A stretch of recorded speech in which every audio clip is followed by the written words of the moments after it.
कृष्णा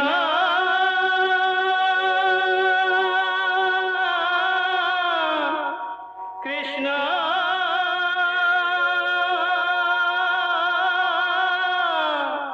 हरे कृष्णा हरे हरे।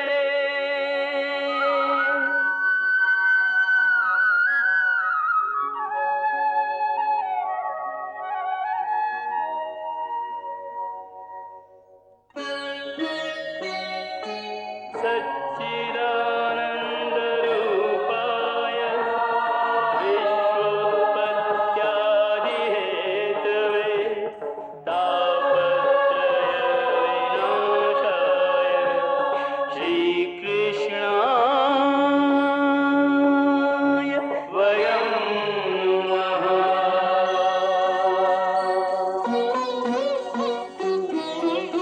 श्रीकृष्ण गोविन्द हरे मुरारे, हे नाथ नारायण वासुदेव। हरे कृष्ण राधे राधे कृष्ण कृष्ण कृष्ण राधे कृष्ण राधे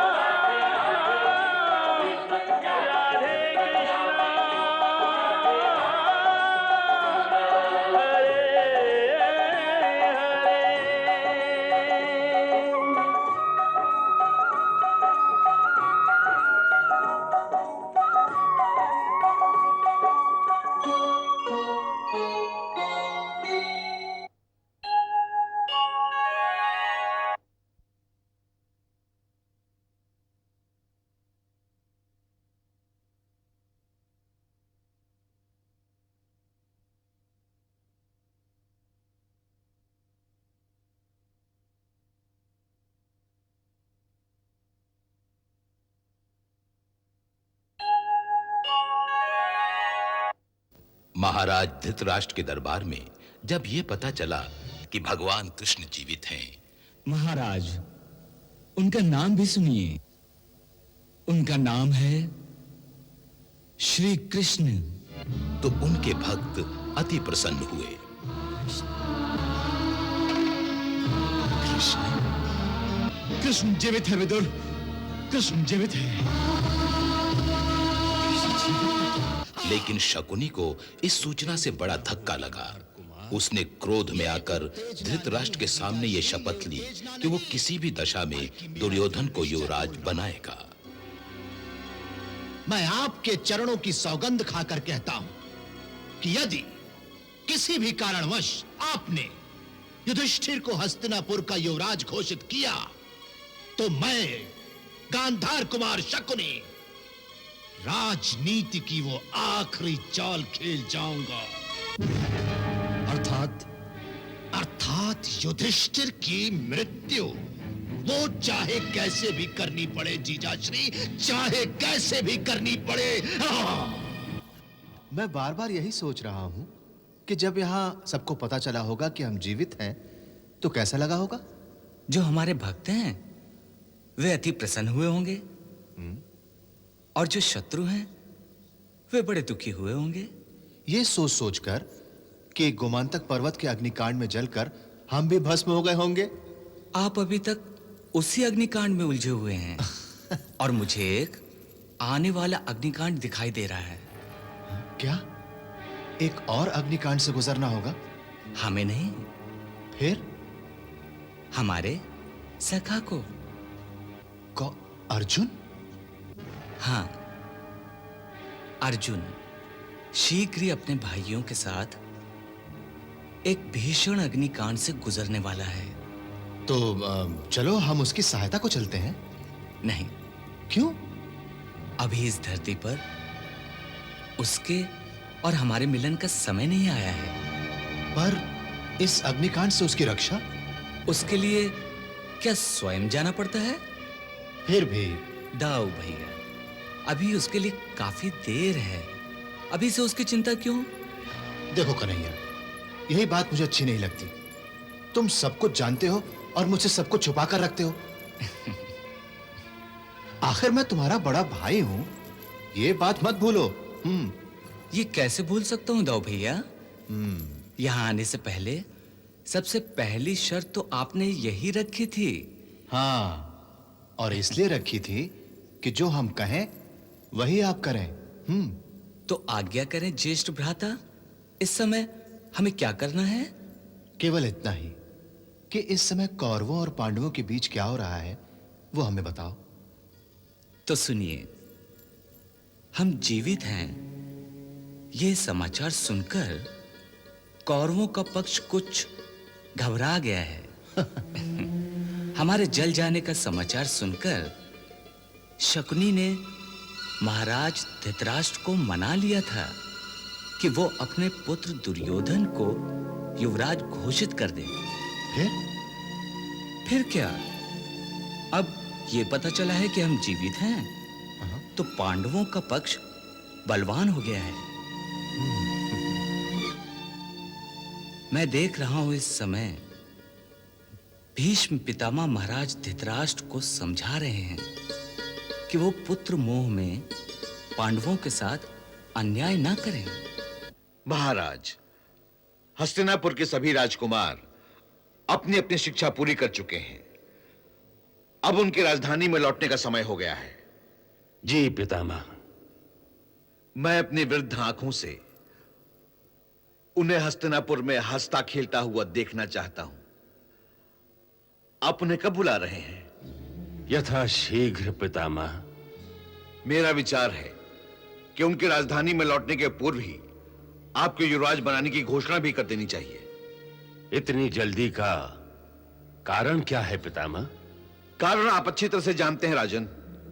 सारी प्रजा, यहां तक कि सारे राज्य में यही विषय चर्चा का मुद्दा बना हुआ है कि महाराज धृतराष्ट्र अपने पुत्र को युवराज बनाएंगे या अपने भाई के पुत्र को। राज्य के सामंतों में भी अलग अलग गुट बन रहे हैं, इसलिए घोषणा अभी कर दी जाए, अन्यथा अगर देर की गई तो भाई भाई में युद्ध की संभावना हो सकती है। पितामह, आप पूजनीय हैं। राज्य के सभी निर्णय आपकी सहमति से ही होते रहे हैं। इस पद के उत्तराधिकार का निर्णय भी आपकी सहमति से होना चाहिए। इसलिए आप ही नाम बता दें तो अच्छा है पितामह। यह तो राजा का कर्तव्य है कि वो अपना युवराज किसे नियुक्त करे। मैं राजा अवश्य हूं, परंतु इस कुल में आपसे छोटा हूं। क्या मैं आपसे परामर्श भी नहीं ले सकता? क्यों नहीं, मगर परामर्श वहीं दिया जाता है जहां उसके स्वीकार करने की संभावना होती है। देखिए राजन, हस्तिनापुर राज्य सत्य, न्याय, धर्म और प्रजा पालन के लिए जाना जाता रहा है। यहां के राजकुल ने सदा जनमत का आदर किया है। प्रजा का मत किसकी ओर है पितामह? इन सब बातों का पता तो राजा को स्वयं होना चाहिए। यह तो आपके गुप्तचरों का कर्तव्य है कि आपको जनमत की सूचना देते रहें। यही तो दुविधा है पितामह। तराजू के पलड़ों पर एक ओर मेरा पुत्र है तो दूसरी ओर मेरे भाई का पुत्र। इसमें दुविधा कैसी? न्याय के आसन पर बैठने वाले न्यायाधीश के मन में अगर शंका पैदा होने लगे तो वो न्याय तो कभी कर ही नहीं सकता है। हां, भूल अवश्य कर सकता है, परंतु राजन, इतिहास भूल को कभी क्षमा नहीं करता। इसलिए मैं ये चेतावनी देता हूं राजन कि किसी मोह अथवा दुर्बलता के कारण अन्याय करने की भूल न करना। भगवान आपको सद्बुद्धि दे।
हस्तिनापुर नरेश, महाराज धृतराष्ट्र ने मुझे आज्ञा दी है कि इस दरबार के सभासदों को उस बात से अवगत करा दूं जिसके लिए आज ये राज्यसभा बुलाई गई है।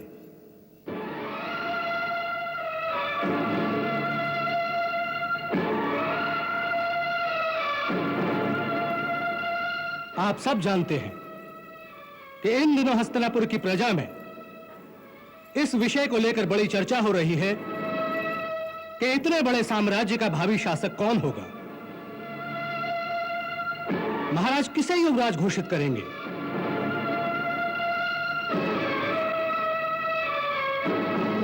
सारे राजकुमार जो इस समय गुरुकुल में अपनी शिक्षा प्राप्त कर रहे हैं, अतिशीघ्र अपनी अपनी शिक्षा पूरी करके राजधानी लौटने वाले हैं।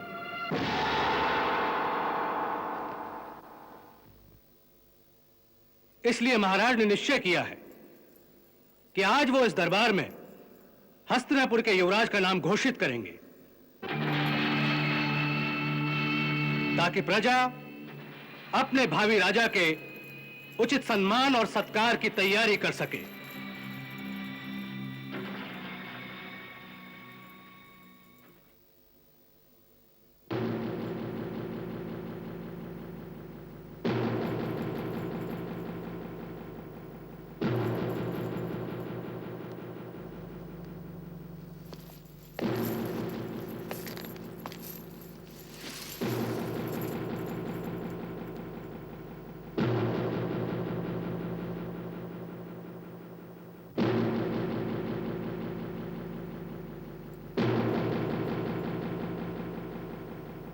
यदि आप सबकी आज्ञा हो तो हम अपने निश्चय की घोषणा कर दें। अवश्य, हम सब आपके निर्णय को जानने के लिए उत्सुक हैं महाराज। क्षमा करें महाराज, परंतु इस राज्य सभा में इस समय ऐसे बहुत से सभासद बैठे हैं जिनकी ये प्रार्थना है कि इतने महत्वपूर्ण विषय पर किसी भी निर्णय की घोषणा करने से पहले सबको अपना अपना मत प्रकट करने का अवसर प्रदान किया जाए।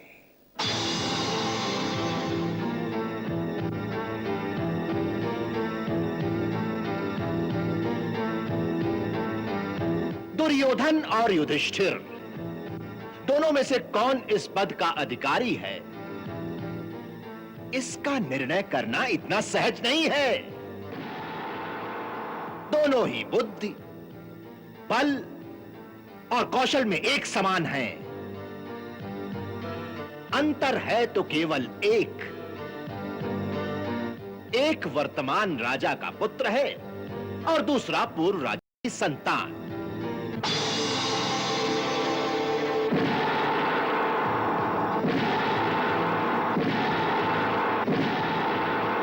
यहां बैठे बहुत से लोगों का मत है कि दुर्योधन को युवराज बनाया जाए और कुछ लोग पांडुपुत्र युधिष्ठिर को युवराज बनाना चाहते हैं। महाराज, ऐसी परिस्थिति में कोई भी निर्णय करने से पहले सभी सभासदों का मत जानना आपके लिए आवश्यक है। हाँ,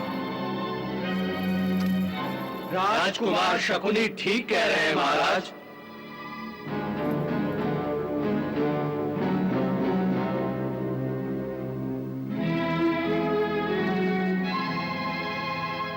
हम सबका मत यह है महाराज, किसी भी दबाव में आकर आपको राजकुमार दुर्योधन के साथ कोई अन्याय नहीं करना चाहिए महाराज।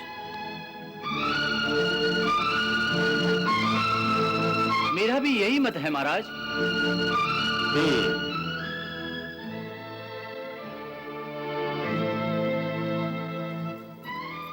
जिन सभासदों ने राजकुमार दुर्योधन के पक्ष में आवाज उठाई है, हम उनके मत का आदर करते हैं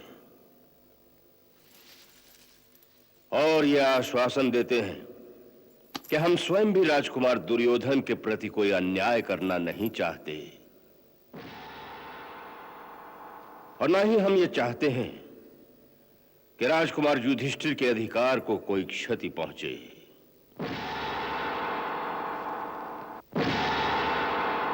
युवराज कौन हो, इस बात का निर्णय हमारे पूर्वजों ने भी सदा जनता का मत जानकर ही किया था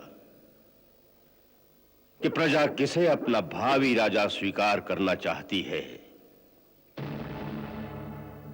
अपने पूर्वजों की उसी परंपरा का पालन करते हुए हमने आज निश्चय किया है कि हस्तिनापुर साम्राज्य का युवराज राज्यसभा के मत से नहीं, साधारण जनता के बहुमत से चुना जाएगा।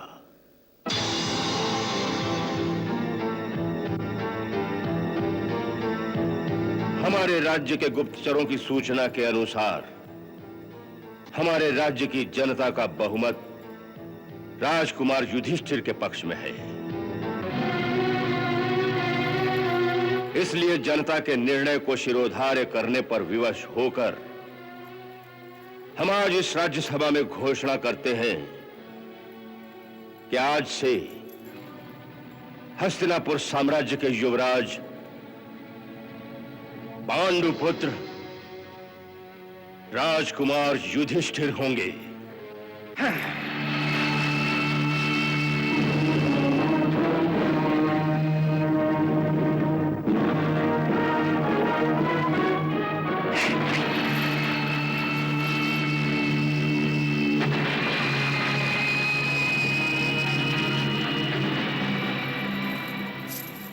भाभी, आपको बधाई हो। आज महाराज ने दरबार में घोषणा कर दी है कि हस्तिनापुर का भावी राजा पांडुपुत्र युधिष्ठिर होगा। उन्होंने कुमार युधिष्ठिर को युवराज घोषित कर दिया है। सच? आप सच कह रहे हैं विदुर भैया? हाँ भाभी, सारी प्रजा का दबाव इतना था कि मन से ना चाहते हुए भी वो ऐसा करने पर विवश हो गए। नहीं विदुर भैया, ये प्रजा के दबाव से नहीं हुआ। मुझे तो लगता है कि भगवान श्री कृष्ण की कृपा इस अभागन पर हो गई है। वही इस प्रकार पत्थर में से अमृत निकाल सकते हैं।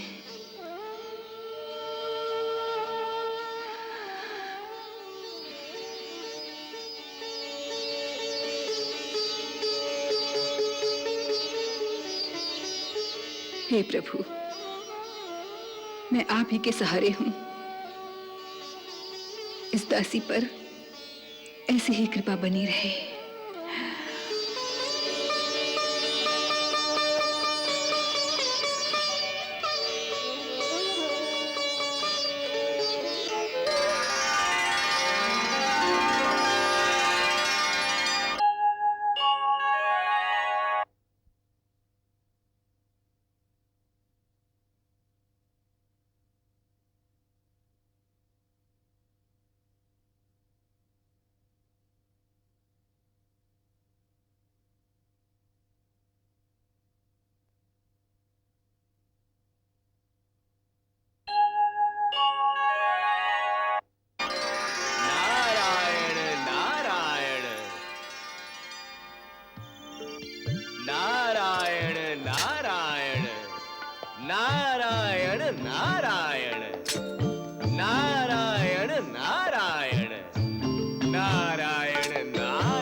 आपका स्वागत है मुनिराज, स्वागत है। द्वारिका की भूमि आपकी चरण धूलि से पवित्र हुई है। आसन ग्रहण करें।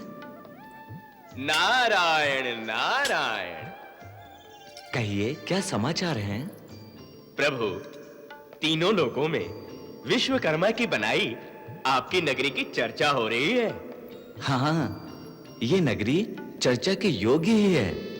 इसीलिए इसे हमने 4 धामों में से एक धाम और 7 मोक्षदायी पुरियों में से एक पुरी का पद प्रदान किया है।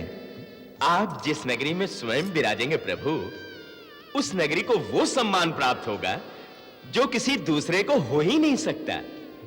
और कहिए नारद जी, हमारे लिए कोई सेवा हो तो। भगवान, एक छोटा सा प्रश्न है। कहिए। प्रभु, आप हमें यह बताएं कि आप द्वारका की ही समृद्धि में लगे रहेंगे या संसार के और भी कार्य करेंगे? मैं आपका तात्पर्य नहीं समझा मुनिवर। सब कुछ जानते हुए भी नादान बन रहे हैं। ये कैसी लीला है लीलाधर। आप भी सीधा प्रश्न कहां करते हैं मुनिराज? प्रश्न सीधा है भगवान। इस संसार में हर मानव को अपने वंश वृद्धि की कामना रहती है। यूं भी विवाह धरती के 16 संस्कारों में से एक है, और अब वो समय आ गया है कि आप विवाह करें। आप कैसी बात कर रहे हैं मुनिवर? भला दाऊ भैया से पहले मैं अपना विवाह कर लूं? असंभव। क्या मुझे पातक न लगेगा? परिवेत्ता कहलाऊंगा, परिवेत्ता। दाऊ भैया के विवाह की चिंता आप न करें, उसका प्रबंध तो ब्रह्मा जी ने स्वयं कर दिया है। यहां तक कि आपके होने वाली भाभी इस समय पृथ्वीलोक की ओर ही आ रही हैं। उनके स्वागत की तैयारी कीजिए भगवान। ये क्या कह रहे हैं मुनिवर? तनिक हमें इतना तो बताइए, कौन आ रहा है, कैसे आ रहा है? सब कुछ जानते हुए भी मुझी से सुनना चाहते हैं तो सुनिए। जब मैं ब्रह्मलोक पहुंचा तो मैंने देखा कि आनर्त नंदन सम्राट रेवत के पुत्र महाराज कुकुदमी अपनी पुत्री रेवती के साथ ब्रह्मलोक चले गए। जब वे वहां पहुंचे तो उसी समय मैं भी वहां पहुंचा और देखा कि ब्रह्मा जी की सभा में संगीत गोष्ठी चल रही थी।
आओ वत्स। जगत सृष्टा के श्री चरणों में महाराज रेवत के पुत्र ककुदमी का प्रणाम स्वीकार हो। कल्याणमस्तु। कहो, मृत्युलोक से यहां तक आने का कारण क्या है? हे पितामह, मेरी यह पुत्री यज्ञ कुंड से उत्पन्न हुई है। इस दिव्य कन्या के योग्य कोई भी वर मुझे सारी पृथ्वी में दिखाई नहीं दिया। इसीलिए आपकी सेवा में यह पूछने आया हूं कि इसके योग्य वर मुझे किस लोक में मिलेगा और वो कौन है? इसका वर तुम्हें पृथ्वीलोक में ही मिलेगा। परंतु पितामह, वहां तो कोई भी राजकुमार या राजा मुझे इसके योग्य दिखाई नहीं दिया। तुम जिन राजकुमारों की और राजाओं की बात कर रहे हो, उनमें से कोई भी इस समय पृथ्वी पर जीवित नहीं है। मैं समझा नहीं पितामह। वत्स, मृत्युलोक और ब्रह्मलोक की काल की गति अलग-अलग होती है। धरा पर काल इतना शीघ्रगामी होता है कि ब्रह्मलोक के एक दिन में पृथ्वी पर कई चतुर्युगियां बीत जाती हैं।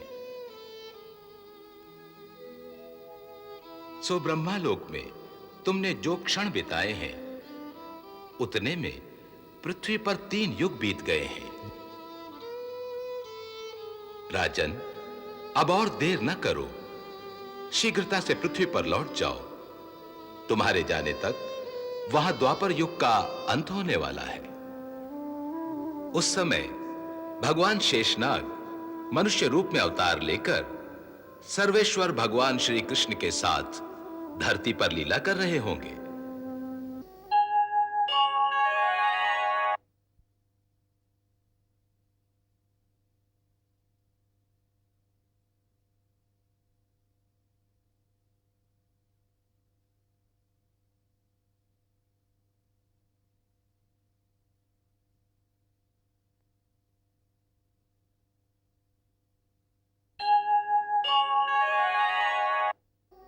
तुम्हारी पुत्री रेवती वास्तव में भगवान शेषनाग की पत्नी और नित्य सहचरी देवी नागलक्ष्मी के अंश से ही मृत्युलोक में अपने पति भगवान अनंत की सेवा में प्रकट हुई है।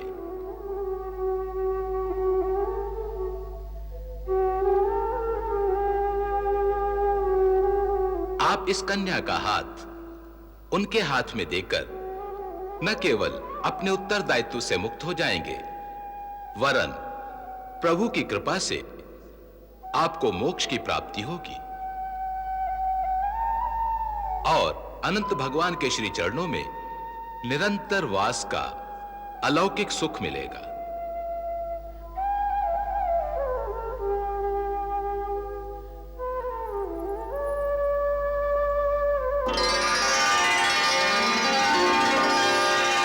ब्रह्मा जी से सुनकर मैं आपके पास चला आया हूं।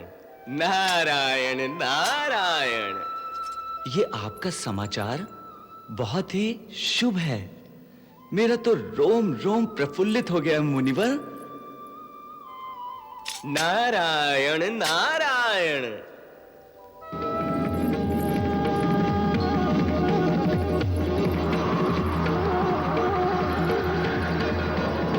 उधर देखिए महाप्रभु।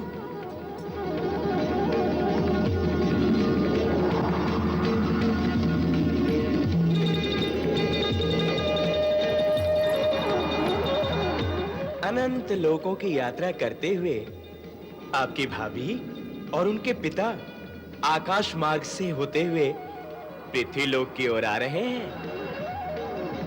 अब आप और दाऊ भैया इनके स्वागत की तैयारी करिए। मैं तो चला। नारायण नारायण।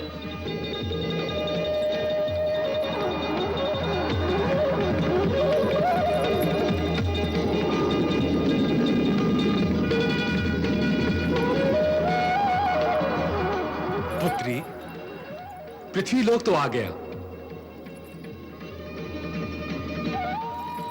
किंतु इतनी बड़ी धरती पर भगवान शेषनाग कहां होंगे? उन्हें कहां ढूंढा जाए? हे पिता, आपने तो ऐसी बात कही जैसे कोई ये कहे कि अंधकार में दीपक को कहां ढूंढा जाए। उसका प्रकाश ही उस तक पहुंचने का मार्ग दिखा देता है। इसलिए हे पिता, पृथ्वी को तनिक ध्यान से देखिए तो उनका पता स्वयं ही चल जाएगा।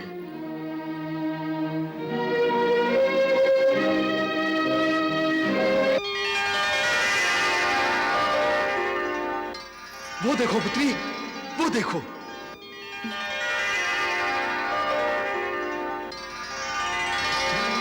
चलो, हमें शीघ्र पहुंचना चाहिए।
हे सर्वेश्वर भगवान श्री कृष्ण,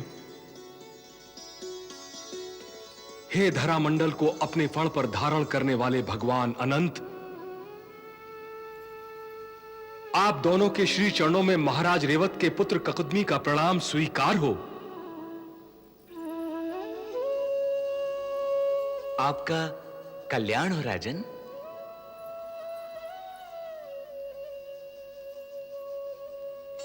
प्रभु, जगत श्रेष्ठा ब्रह्मा जी ने मुझे आप दोनों की सेवा में भेजा है। उन्होंने इस मृत्यु लोक में आप दोनों के अवतार लेने का रहस्य भी मुझे बता दिया है। भगवान, मैं सतयुग में पैदा हुआ महाराज रेवत का पुत्र ककुदमी हूं। यह मेरी पुत्री यज्ञ कुंड से उत्पन्न हुई है।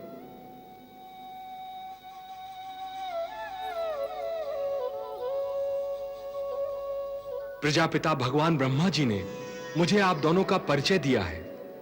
उन्होंने यह आदेश भी दिया है कि मैं अपनी यह पुत्री शेष भगवान को प्रदान करूं, क्योंकि यह आपकी नित्य सहचरी देवी नागमणि के अंश से ही उत्पन्न हुई है। सो हे भगवान शेषनाग, आप मेरी पुत्री का पण ग्रहण करके मुझे कृतार्थ करने की कृपा करें।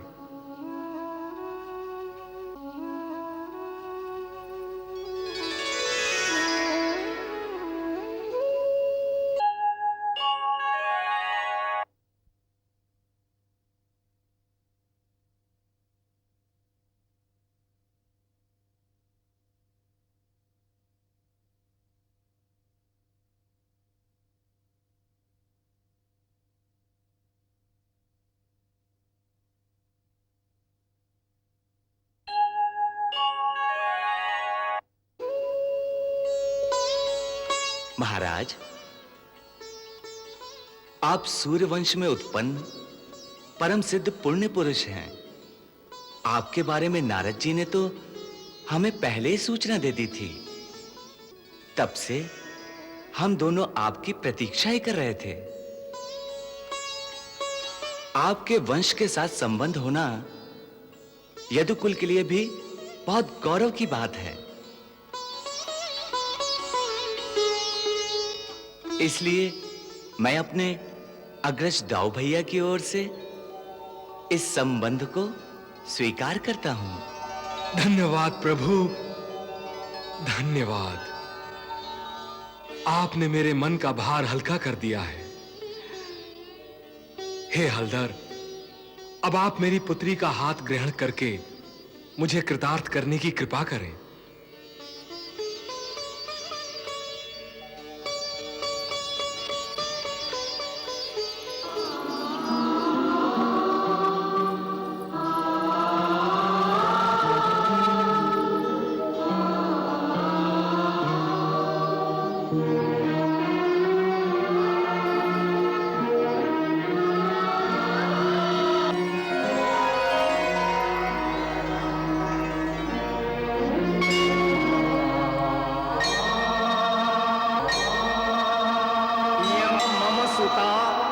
सहधर्मचरी तव प्रतीक्ष जैनाम भद्रम ते पाणिं ग्रहणीष्व पाणिना पतिव्रता महाभागा छायेवानुगता सदा।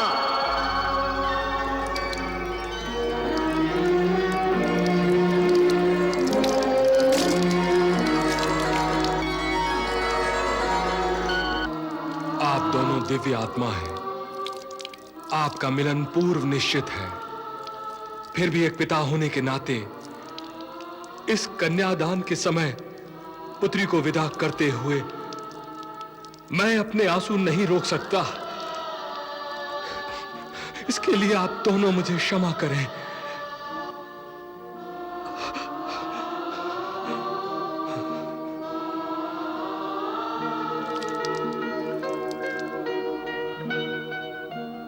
आप सर्व ऐश्वर्य संपन्न हैं। फिर भी एक पिता की आपसे यही विनती है कि अपनी इस बेटी को मैंने बड़े लाड़ से पाला है। इसे सर्वदा सुखी रखना, सर्वदा सुखी रखना।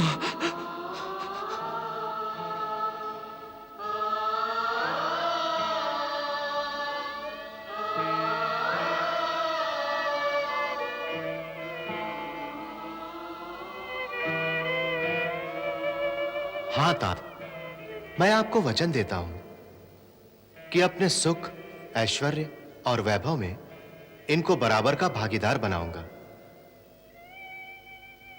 ये मेरे घर की स्वामिनी होंगी और हमारे गृहस्थी का सारा व्यापार इनकी अनुमति और इच्छा के अनुकूल ही होगा।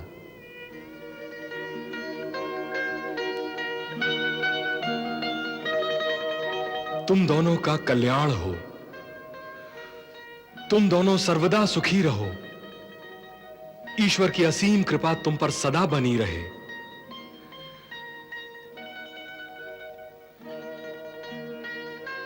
भगवान,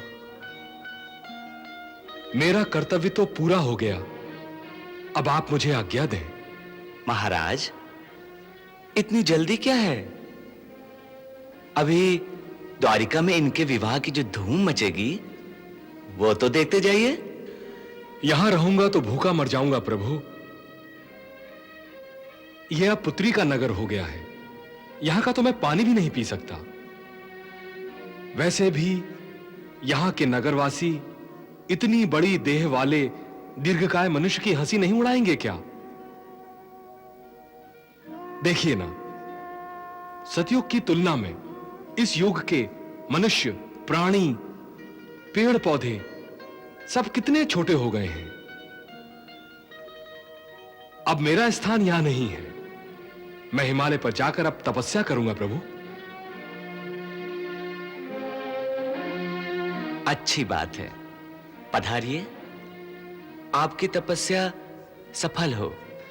हाँ, आपके इतना कहने से ही मेरा कल्याण हो गया प्रभु, मेरा कल्याण हो गया।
दाऊ भैया, भाभी के लिए तो बड़ा ऊंचा महल बनाना पड़ेगा।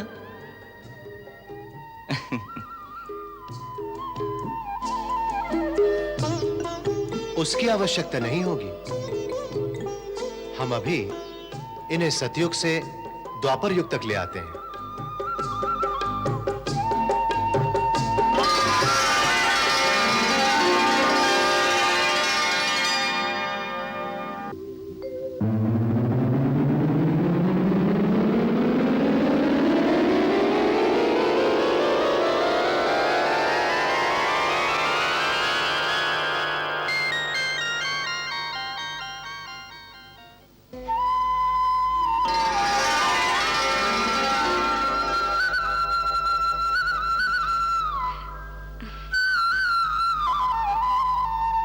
भैया, भाभी, आप दोनों को बधाई हो। अब मेरा यहां क्या काम? आप दोनों बातें करिए, मैं जाकर नगरवासियों को आपके विवाह की सूचना देता हूं। सारे नगर में आप दोनों की शोभा यात्रा निकाली जाएगी।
की बधाई हो, ब्याह की बधाई।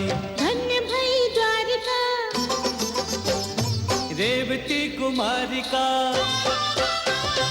धन्य भई द्वारिका रेवती कुमारी का, तारिका से भूमि पे उतर आई। ब्याह की बधाई हो, ब्याह की बधाई, कृष्ण को बधाई, बलराम को बधाई।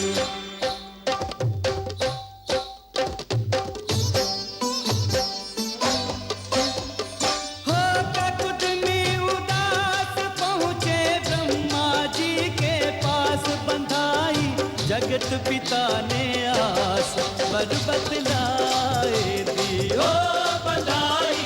जगत पिता ने आस बर बतलाए दियो।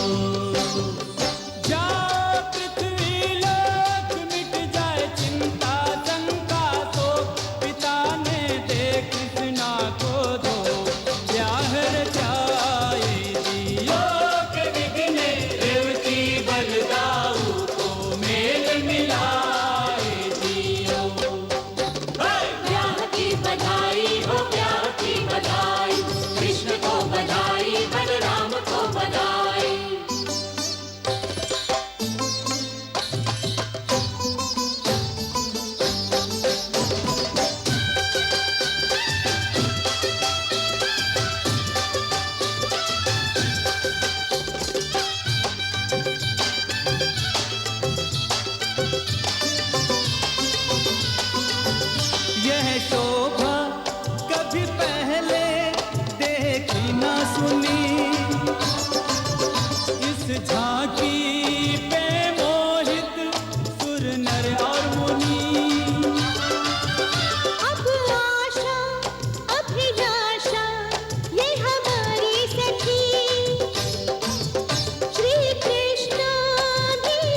बलराम की, जय हो घनश्याम की, जय हो यदुवंश की, द्वारिका धाम की। दिव्य छवि निहारिए, तन मन धन वारिए। दिव्य छवि निहारिए, तन मन धन वारिए, आरती उतारिए सुखदाई। ब्याह की बधाई हो, ब्याह की बधाई, कृष्ण को बधाई, बलराम को बधाई।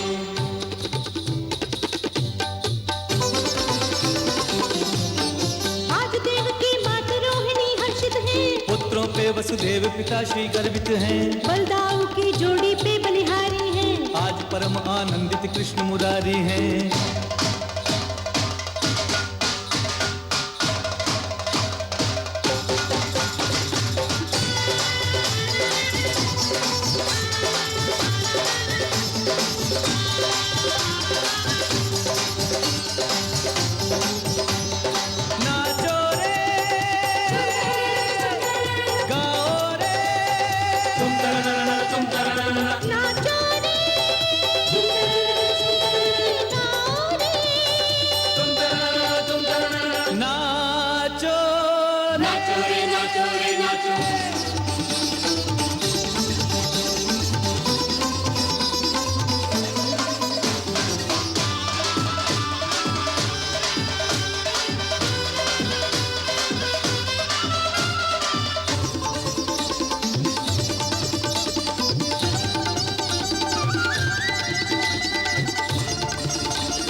कृष्ण को बधाई, बलराम को बधाई, कृष्ण को बधाई, बलराम को बधाई।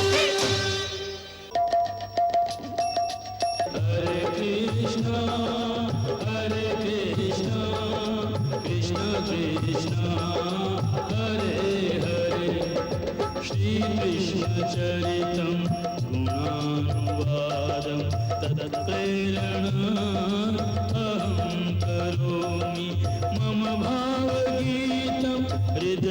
यस्य प्रीतं त्वत्पद्मपादे समर्पयामि।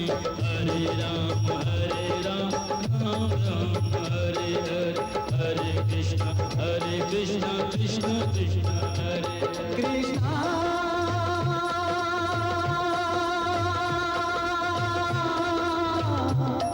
कृष्णा